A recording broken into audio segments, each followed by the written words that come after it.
గ్లాసుడైన చాలు నందిని పాలు, కడివిడైన నేమి కల్తీ పాలు. నందిని డైరీ.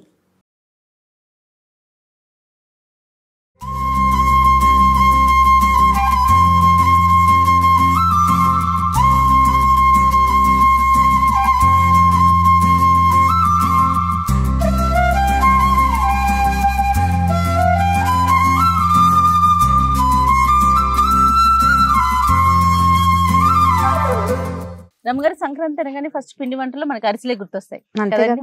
అందుకని చెప్పి మిమ్మల్ని కష్టపెట్టి పొలాలు పోయి అరేంజ్ చేసి ఓకే అరిసెల కోసం మొత్తం పిండి అంతా రెడీ చేయించానండి నేను. Very good. అరిసెలు నేత అరిసెలు అయితే ఎంత బాగుంటాయి రమ్మగారు. చాలా బాగుంటాయి కానీ మొత్తం నెయ్యి కాకుండా కొంచెం ఎక్కువ భాగం నెయ్యి కొంచెం నూనె వేస్తే ఇంకా చాలా బాగుంటాయి. నందిని మిల్క్ వాళ్ళది ఓకే ప్యూర్ కౌ గీ రమ్మగారు. ఆవు నెయ్యి. ఆవు నెయ్యి రమ్మగారు మీకు చాలా ఇష్టం. నెయ్యికి మీకు విడదీయరాని బంధం అనమాట రమ్మగారికి నెయ్యికి. సో మీకోసం అని చెప్పి నేను నెయ్యి తీసుకొచ్చాను. నెయ్యి అరిసెలు చేయబోతున్నాం మనము. ఓకే ఓకే నేను హసన్ వెళ్ళి చేసి వచ్చాను కదా, నందిని మిల్క్ యూనిట్ మొత్తం చూసి వచ్చాను కదా. ఆ ప్రాసెస్ అదంతా చూస్తే అబ్బా అబ్బా ఎంత బాగుందంటే, ఎంత ప్యూరిటీ, ఎంత హైజీన్ మెయింటైన్ చేస్తున్నారు రమ్మగారు. మనుషులు ముట్టుకోకుండా చేస్తున్నారు. అస్సలు ఎక్కడ హ్యాండ్ అనేది పడదండి. మరి వేసేనా నెయ్యి? వేసి జాగ్రత్తగా పట్టుకో. ఆవు నెయ్యి ఒక డిఫరెంట్ వాసన వస్తుంది కదా. అవునండి వాసన బాగుంది, కలర్ కూడా ఈవెన్ ఎల్లోగా ఉంది కదా. అవునవును. ఆవు నెయ్యి అనేది ఒక భావన కదండి మనకి కదా. ఆ స్వచ్ఛత, ప్యూరిటీ అండ్ స్వచ్ఛత అనేసరికి మనసు అట్లా లాగుతూ ఉంటుంది. అవును. ఇక్కడ విరివిగా దొరుకుతుందా మనకి? ఇక్కడ కూడా మనకి అన్ని షాప్స్ లో దొరుకుతుంది, ఆన్లైన్ లో అవైలబుల్ గా ఉంది. ఓకే. నందిని పాలు, నందిని నెయ్యి, పెరుగు, స్వీట్స్, ఇట్లా దాదాపుగా 32 నుంచి 45 రకాలు ఉన్నాయండి. అక్కడైతే ఇక్కడ బహుశా అన్ని లేకపోయి ఉండొచ్చు కానీ పాలు మాత్రం చాలా బాగా, పాలు పెరుగు ఇవన్నీ బాగా దొరుకుతుంది. నెయ్యి కూడా, నెయ్యి చాలా బాగుంది, వాసన బాగుంది. అరక్షణంలో వచ్చేస్తుంది చూడదు. అవును రమ్మ గారు. చూడు పుల్లల పొయ్యి కదా, చాలా స్పీడ్ గా. అంటే పుల్లల పొయ్యి అవటం వల్ల కాదు, అది వేడెక్కిపోయింది కాబట్టి.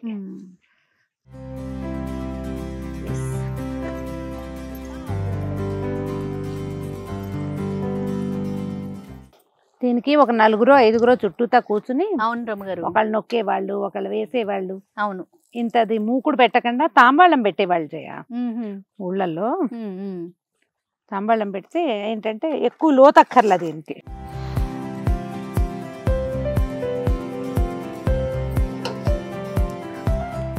క్షణాల్లో ఇది గారెలకు సరిపడే పాళ్ళం ఉంది ఇది. రమ్మగారు ప్రాక్టీస్ లేనట్టుంది కదా మీకు కూడా. చిన్నప్పుడు ఎప్పుడైనా చూసారా ఇట్లా? చిన్నప్పుడా? ఏమిటి సుమన్ టీవీలోనే 3 సార్లు చేయించి అలా అడుగుతావా జయ? రమ్మగారు ఇది నేను అడిగేది పుల్లల పొయ్యి మీద. పొయ్యి గురించి ప్రాక్టీస్ లేదని మిమ్మల్ని అంటానికి నాకు ధైర్యం ఉందా అసలు? నేను అనేది అరిసెల గురించి కాదండి. పొయ్యి గురించి. పొయ్యి వంట చేసేవాళ్ళు కానీ పిండి వంటలప్పుడు నాకు వంట చేసే వయసు వచ్చే నాటికి నన్ను అప్పటికి ఇవి మానేశారు మా వాళ్ళు. అదేలేండి. కొంచెం నేను ఎక్కడ చూసేదానంటే మా ఊళ్ళో పాలేళ్ళ ఇళ్ల దగ్గర సామూహికంగా చేసేవాళ్ళు అరిసెలు. ఓకే. మాకు ఒక చాకలి ఉండేది అంకమ్మ. నేను ఎప్పుడు చెప్తాను, నాకు నీళ్ళు పోసిన అంకమ్మ మా పిల్లల్ని మాత్రం ఒకసారి ఫోటో చూపించండి. అంకమ్మ ఫోటో లేదు. అంకమ్మ చాలా బాగా చేసేది ఇవి అరిసెలు. ప్రతి ఇంట్లో ఇక్కడ ఎవరిదైనా పిల్లలకు నీళ్లు పోసే పని ఉన్నా సరే పరిగా ఎత్తుకుంటూ వెళ్ళిపోయేది. అరిసెల పాకం ఉంది, వాళ్ళ ఇంట్లో ఉంది, వీళ్ళ ఇంట్లో ఉందని అంకమ్మే ఎక్కువగా అందరి ఇళ్లలో పాకం పట్టడానికి వెళ్ళేది. వాళ్ళు చేసేటప్పుడు నేను ఈ పొయ్యి దగ్గర ఆ తాంబూలం పెడతారనేది కూడా నేను వాళ్ళ దగ్గర చూసిందే. ఇప్పుడు మూకిడి కాకుండా తాంబూలం పెడతారండి. పెద్ద పళ్ళేలు పెడతారు. పళ్ళెం పెడితే ఇత్తడి పళ్ళేలు పెద్ద పెద్దవి పెడితే ఒక 3 ఏమో కూర్చునేవాళ్ళు. నీకు రోజువారీ పొయ్యి అలవాటు ఉన్న వాళ్ళు ఈ వేడి పట్టగలుగుతారు. అవును. ఇప్పుడు నేను చపాతీలు చేసినప్పుడు చేత్తో తీస్తానా, నువ్వు ప్రతిసారి అరిచి కేకలు పెడతావు, అమ్మో అమ్మో అంటానా. అలవాటు అయిన వాళ్ళు ఏం చేస్తారు, ఈజీ కదా. అవునవును. నాకు ఈ నీళ్ల పొయ్యి అలవాటు ఉంది బాగా. చలికాలం అంతా పొయ్యి వెలిగించుకోవటం మామూలుగా మా ఇంట్లో నీళ్ళ పొయ్యి. పొయ్యి దగ్గర కూర్చుని చలికాగే అలవాటు ఉంది నాకు. కానీ ఆ స్టవ్ల దగ్గర ఎప్పుడు చేసేది ఇది కొంచెం కొత్తగా అనిపిస్తుందా లేదా? తిట్టుకుంటున్నారా నన్ను? అంటే ఇది ఎవరైనా సహాయం చేస్తే ఎందుకు బాగుండవు, ఇలాంటి పనులు గొప్ప సరదాగా ఉంటాయి. అది మనమే చేయాలంటే కాస్త కష్టం కానీ చేస్తూ ఉంటే అవును అవును వస్తూ ఉంటాయి అంతే. ఇప్పుడు ముగ్గురు ఉన్నారనుకో, ఇలాంటివి 2 2 పక్కల నుంచి తీస్తే ఎక్కువ వేయగలుగుతాం. మనం ఇప్పుడు 1 2 వేస్తున్నాం కదా. అవును, చూడు ఇంత మంటకి 2 వేసేసేయచ్చు. 2 తీసే పంతేనం మనకి ఉండాలిగా. అంతేగా. మీరు చేస్తారండి అరిసెలు ఇంట్లో? సంక్రాంతికి మెయిన్. కొత్త బియ్యం ఉన్నప్పుడు చేసుకుంటే బాగుంటాయి కదా. అవునవునవును. సంక్రాంతికి చేస్తాము. నేను పాకం పట్టి ఉంచుకుని తర్వాత 10 రోజులు పోయాక కూడా చేసుకుంటాను. ఈ సంవత్సరం పంచదార అరిసెలు చేద్దాం అనుకుంటున్నాను. బెల్లం అరిసెలు కొంచెం సాగుతాయిగా. అవునవును. పంచదార అరిసెలు పళక్కమని విరుగుతాయి. అవును, నాకు ఆ పళక్ ఇష్టం. ఎక్కువ చేయను, కొంచెం చేస్తాం 2 రోజులు తినడానికి. ఇంకంతా నిలవ ఉంటే ముక్కా చెక్క అయిపోతూ ఉంటాయి అవి. అవును. సో మనం నందిని నెయ్యి వేసి, నందిని ఆవు నెయ్యి వేసి, వాసన బాగుంది చూడు, చాలా అద్భుతంగా ఉంది రమ్మగారు. చక్కటి నేతి అరిసెలు చేసుకుంటున్నాము. మామూలుగా అయితే మనం అమ్మ వాళ్ళు కూడా ఇంటి దగ్గర ఏం చేసేవాళ్ళు అంటే ఒక చారెడు నెయ్యి పోసి పైన నూనె పోసేవాళ్ళు. పూర్తి నెయ్యి ఎందుకనో మాకు చాలా పాడి ఉండేది. బోల్డ్ అని గొడ్లు ఉన్నాయి మాకు, కనీసం 50 పాలగొడ్లే ఉండేవి. అబ్బా. కానీ నాయనమ్మ అనారోగ్యం అనేవారు పూర్తిగా. అందుకని మాకు నేతి గారెలు, నేతి అరిసెలు, పూర్తి నెయ్యి వస్తువు లేదు. అన్నాల్లో భోజనం చేసేటప్పుడు వేసుకోవటమే తప్ప కాగిన నెయ్యి అరుగుదలకి రాదని ఒక నమ్మకం. అదే పెద్దవాళ్ళకి అట్లా ఉంటుంది కదా. అవునవును. మా ఫ్రెండ్ నిర్మలని ఉండేవారు కదా, లేరు. తన ఊరు నుంచి నేతి అరిసెలు చేయించి పట్టుకొచ్చేది. నెయ్యి చేయటం గొప్పగా ఉండేది అనుకుంటా. నేనేమనుకుంటానంటే మనకి నెయ్యి మనకి కొత్త కాదు, కాకపోతే అది హెల్దీయా కాదా సూట్ అవ్వాలిగా. సూట్ అవ్వాలి. పెద్దవాళ్ళకి కొన్ని భావాలు ఉంటాయి. అవును, మేము వాటి గౌరవార్థం అసలు మా అమ్మ కాస్త నెయ్యి కూడా మా నాయనమ్మ కంట పడకుండా పోసేది. కొంత పేరు నెయ్యి డబ్బాలోంచి తీసి అందులో వేసేవారు. జబ్బు చేస్తుంది, పిల్లలు 1కి 4 తింటే అని అలా భావాలు ఉండేవి. కొంచెం పచ్చాలు ఎక్కువ. పాపం పొయ్యి ముందు కూర్చున్నారు, మీకు ఎట్లా అనిపిస్తుంది? కానీ నాకు మాత్రం భలే సరదాగా ఉంది రావు గారు. అంటే నేను చెప్పా కదా, ఇవన్నీ ఎవరైనా ఏర్పాటు చేస్తే మనకు సరదాగానే ఉంటుంది. మనం ఈ పొయ్యిని హ్యాండిల్ చేయలేమని.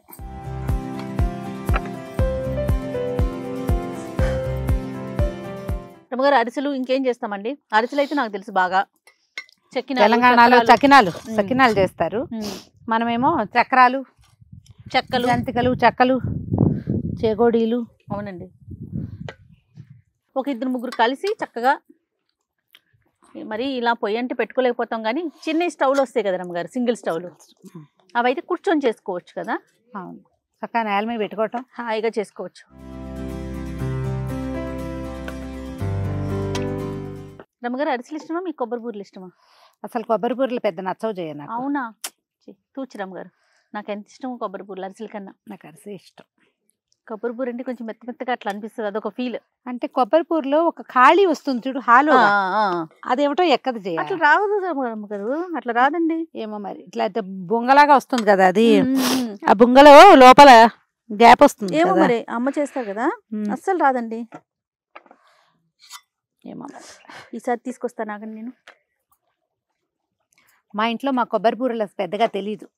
మా విద్యక్కయ్య మున్సిపల్ స్కూల్లో జాయిన్ అయ్యాక అక్కడ ఫ్రెండ్స్ క్రిస్మస్ కి చేస్తారు జయ మా వైపు, ఎందుకనో అలాగా తెలీదు. కానీ అక్కడ వాళ్ళ దగ్గర చూసి తర్వాత విద్యక్కయ్య చేసేది, కానీ ఏమిటో నాకు. పండక్కి ఒక వారం ముందు నుంచి మొదలు పెడతారు కదండి పిండి వంటివన్నీ. ఇంకా 4-5 రోజుల ముందు, ఒక 2 నెలల పాటు. ఇళ్లలో ఏంటంటే పిల్లలు ఊళ్ళ నుంచి వచ్చేసరికి పాపలు వండి పెట్టేస్తారు. అవును అవును. ఏమో నేను ఎప్పుడు ఈ పదం వాడుతూ ఉంటాను, మా ఇంట్లో వాడే పదం కాదు. ఏది? పప్పలు ఉండటం అనేది మా ఊళ్ళల్లో పద్ధతి అన్నమాట.